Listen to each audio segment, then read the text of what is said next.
Hi friends, welcome to Sujatha pressure cooker. ఈరోజు మనం ఈజీగా చాలా త్వరగా చేసుకునే ఒక హెల్దీ రెసిపీని చూద్దాం. టేస్ట్ కూడా చాలా చాలా బాగుంటాయి, అలాగే సాఫ్ట్గా కూడా ఉంటాయి. అలాగే వెయిట్ లాస్ అవ్వాలనుకునే వాళ్ళకి బ్రేక్ఫాస్ట్గా కానీ, లంచ్గా కానీ, డిన్నర్గా కానీ ఈ పరోటాలన్నీ తీసుకోవచ్చు. మరి ఈ పరోటాలను ఎలా తయారు చేసుకోవాలో ఇప్పుడు మనం చూసేద్దాం. ముందుగా ఒక మిక్సింగ్ బౌల్ తీసుకొని అందులోకి 3 కప్పుల గోధుమ పిండిని వేసుకోవాలి. మీకు ఎంత అవసరమో అంత పిండిని వేసుకోండి. నేను ఇక్కడ 3 కప్పులు వేసుకుంటున్నాను.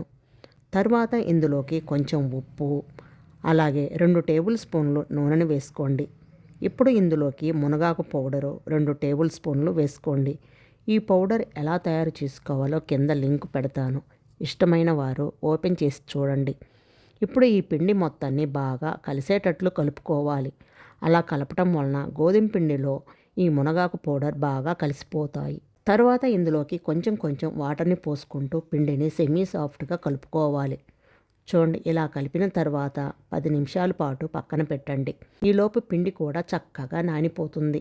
2 నిమిషాల పాటు బాగా పిండిని కలుపుకొని ఇలా పీసెస్గా కట్ చేసుకోవాలి, లేదా ఉండలుగానైనా చేసుకోవచ్చు.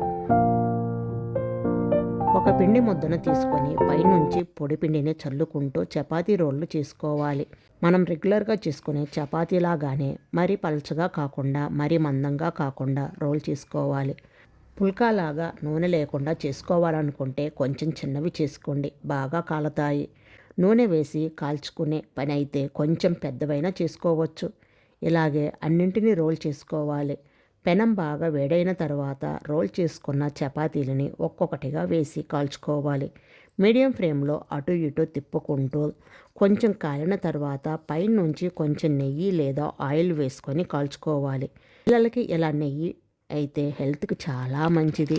పరాటాలకి నెయ్యితోనే కాల్చుకోండి, చాలా రుచిగా ఉంటాయి. నెయ్యి వద్దనుకుంటే కనుక నూనెతోనైనా కాల్చుకోవచ్చు. బరువు తగ్గాలనుకునే వాళ్ళు అయితే నెయ్యి కానీ నూనె కానీ ఏమి వేసుకోవాల్సిన అవసరం లేదు. చక్కగా పుల్కాలు ఇలానే కాల్చుకోవచ్చు. అలా నెయ్యి లేకుండా నూనె లేకుండా కాల్చుకున్న కానీ చాలా రుచిగా ఉంటాయి, చాలా సాఫ్ట్గా ఉంటాయి. ఇలాగే మిగిలినవన్నీ పరోటాలు కాల్చుకోవాలి. అంతేనండి, మునగాకు పరోటాలు రెడీ అయిపోయాయి. చూశారు కదా ఎంత ఈజీగా చేసుకున్నాము, చాలా త్వరగా కూడా అయిపోయాయి. పిల్లలకు లంచ్ బాక్స్లో కూడా పెట్టవచ్చు, లేదా మార్నింగ్ బ్రేక్ఫాస్ట్గా అలాగే డిన్నర్గా కూడా తినవచ్చు. దీనిని ఏ కర్రీతోటి తిన్నా చాలా రుచిగా ఉంటాయి. మరి ఇంకెందుకు ఆలస్యం, మీరు కూడా ఈ మునగాకు పరోటాని ఒకసారి తప్పకుండా ట్రై చేయండి. ట్రై చేసి మీకు ఎలా వచ్చిందో ఒక కామెంట్ రూపంలో తెలియచేయండి. ఈ వీడియో మీకు నచ్చినట్లయితే ఒక లైక్ చేసి మీ ఫ్రెండ్స్ అండ్ మీ ఫ్యామిలీ మెంబర్స్కి షేర్ చేయండి. అలాగే మరిన్ని లేటెస్ట్ వీడియోల కోసం సుజాత ప్రెషర్ కుక్కర్ని తప్పకుండా సబ్స్క్రైబ్ చేసుకోండి. Thank you for watching.